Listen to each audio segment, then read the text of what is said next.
97 सालचे डबल मावळे केसरी बाळासाहेब पडगाव ज्यांची कुस्ती 1993 ला उदयराज यादव बरोबर फायनल आली।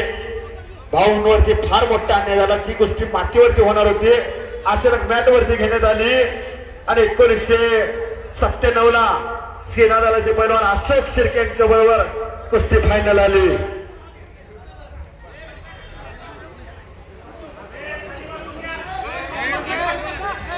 प्रशांत त्यांना फिरू दे गोल। आप्पासाहेब गवारे जो मल्ल विजय होईल त्याच्यासाठी 200 रुपये बक्षीस आलेलं आहे। जयवंत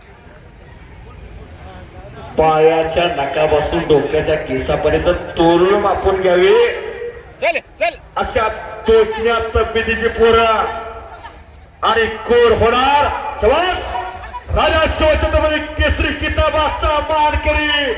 अतितटीची लढत, अतितटीची स्वारी भरलेली तिथं प्रथमेश पाटीलला इकडे आली परत फिरवले त्यांनी सांगितलं जरा लक्ष द्या, कुस्तीवरती लक्ष द्या। सहसा त्या रक्ताला उकळी फुटावी अशी कुस्ती सुरू आहे अशी हो। आणि तथ्य पंच पडगाव मावळे सुद्धा ज्यांच्या कुस्त्या अनेक महान मल्लांबरोबर झाल्या, अनेक महान मल्लांबरोबर। आणि या मगर बिट्टू श्रीनाथ गोरे वाचणार का ओ ओ ओ